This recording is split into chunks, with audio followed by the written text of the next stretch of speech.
Good morning. Today is flooring day. So we're going to do the big mission of trying to remove all the carpet in the bus, and I'd love to put my French lino down instead. So what we're going to do is Dan's going to help me today, and we're going to remove all the carpet, and yeah, let's get started. We're doing this all on our own. I've never done anything like this before, so fingers crossed we don't make a royal mess up of it all. Let's see how we go. So here's the carpet here. This is the original carpet that was in the bus. I'll just go past the toolbox and show you. We've put mats down there, but you can get the idea of the ugly brown carpet that we're dealing with. And that is the lino just sitting up on the couch that I want to lay down instead. This is the first problem we've found. Oops. You're right. We have this underlay which is quite fibrous. Now the insulation that I've got to replace that with needs to be stuck down, so it's not this fibrous type of stuff here. So we're going to try and scrape some of it off. I don't know how successful that's going to be, how much time that's going to take up, so I'm probably going to just try and remove as much as I can and try to stick down this insulation on top of what's remaining of this stuff. So I don't know how that's going to work out, but we'll do our best. So this is where we're at with taking the carpet out. As you can see, there's all this horrible underlay. We're going to try and scrape as much as we can off so that we can put the stick-on insulation, that the new stuff down. I get that it's going to look worse before it gets better. Making progress. So I'm using this roll of underlay here. It's a noise reducer. It's quite foamy and it sticks on this side, sticks, and the side I'm guessing is the reflector side. I think this side goes up and the sticky side goes down. Never done it before, I have no idea what I'm doing. And so it's an insulation and a noise reducer. Well, we're seeing some progress. We now have the underlay down. I'll show you what I've done. So we've just laid that down. It wasn't too hard. We just used a Stanley knife to cut in there. I mean, it's not the most glamorous part of the process, but and it's a little bit messy. It's not perfect, but it's okay. It's doing the job. And so now I'm going to lift that up and use it as a template to cut the lino. So what I'm thinking I might do is, with a Sharpie pen, I think I'm going to trace around the underlay here, and that way I'm going to put it back into the bus, and then I'm thinking that way I will be able to tell whether we were about to cut is okay to cut, because I'm a bit worried. As you can see, the lino falls short, it stops here, and we need it to come to here. So I'm going to need every scrap of spare lino to do this job. So these bits here, they're not going to be like I need these. These scrap bits are 100% needed to fill in the gaps. So who knows what it's going to turn out like, but why not? We're going to give it a go. Okay.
that, the flooring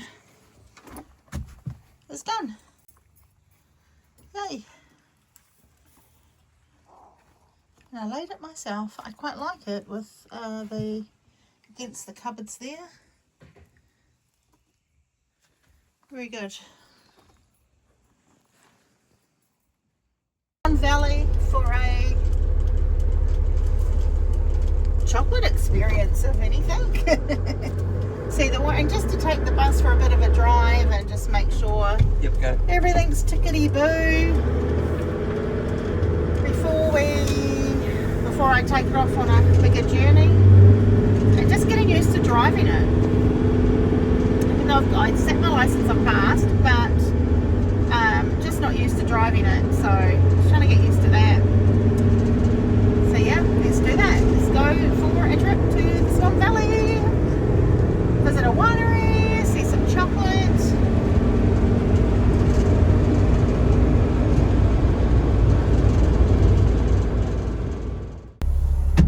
Well, we've made it to the chocolate factory, and there is where the magic happens. Loads of people around. It's a chock-a-block car park. Pun intended. A car park chock-a-block. Yeah.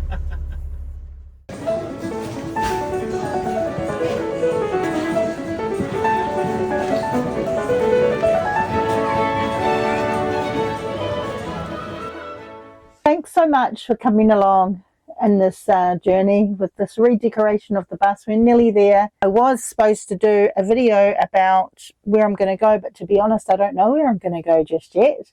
And I do have a bit of time still up my sleeve to decide that. I have a few places in mind. I tell you what, the more I look around, the more I end up pinpointing all these different places around the map of Australia, and it's starting to look like a pincushion. So I don't know just yet what the first plan of attack is. For now, I'm still parked up in the front yard, and there's still a few bits and pieces still left to do. I need to give it a good clean, because clearly pulling up the flooring and then putting down this flooring, there's a bit of dust and stuff around. So I need to give the bus a good vacuum. I have got piles of things I've been collecting, kitcheny things, all that sort of stuff that, the necessities, and also been thinking about what kind of things will I pack that will make me feel comfortable, like I'm at home. So I have a pile of things on the spare bed ready to come in the bus, but I just want to give everything a good clean and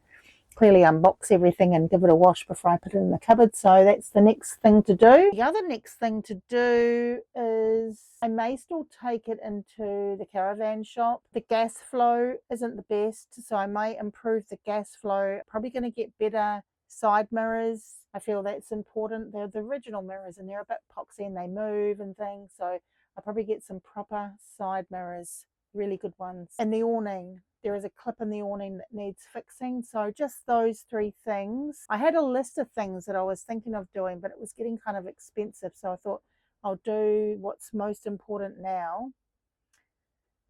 The other thing I'm thinking about is whether I want to get an electric generator, because places that I might be parked up at, they may I may be hot and may need to use the air conditioning, or I might be cold and want to use the air conditioning. So that is something that's on my mind. I'm going to have a talk to the caravan place that I will be using to get these things fixed, and maybe ask them what they think or what size I might need. I'm looking at the Blue Eddy. I'm just not sure if it's an expense I want to outlay right now at this time, and whether I need to, how to do it, what to do, all that sort of stuff. But I feel like the electric one, I would be more comfortable to use that than a diesel one, and plus the noise factor and things like that. I want to be inconspicuous out there. I don't want to be causing any, attention to myself with a big loud generator when everyone's trying to enjoy a nice, peaceful, relaxing camp spot. So that's one thing that I'm also thinking of doing. It's just extra. Every time you think about these things, it's just an extra cost, and I didn't take on this project to just be pouring money in and not traveling. So I might just see how I go. The other thing I'm thinking of is Starlink. I work on the road, so it is kind of important to me to have good Wi-Fi connection. But at this point, I'm just not sure how necessary it is. I'm thinking about how I'm traveling. I'm not really, even just looking at the map, Western Australia, there's a lot of places I've been, and I'm not sure if that's how I want to travel, just traveling from one tourist spot to the next. I think what I'm really keen to do is travel from town to town, enjoy the beautiful aspects of those towns and get a nice coffee and things like that, and meet people and just work from the bus, and then travel to my camp spot in the evening. I sort of think that's how I'm going to do it. Whereas when we had the caravan, you know, you're going to park up for 2 or 3 days at a time, and then you just can drive around in your car. So it wasn't really, it's just like parking up and that's your home, and then you travel. Whereas I'm moving around in this as my... So yeah, the internet is something that I'll have to consider, and I'll be thinking about it as I'm traveling. I just want to see how I go, see if I can get away with just using as much internet as I can when I get into towns, which will probably have a better phone coverage, and I'll just hotspot off my phone to my computer, and I think that hopefully there's enough of that opportunity to do that. So yeah, those are the things that are still on my mind at the moment that I need to resolve, but maybe I won't know until I start traveling, and I've really got to get started at some point. It's pouring with rain. All I'm thinking about is heading to sunny weather. So anyway, thanks for joining me on this amazing journey, and I'll see you next week.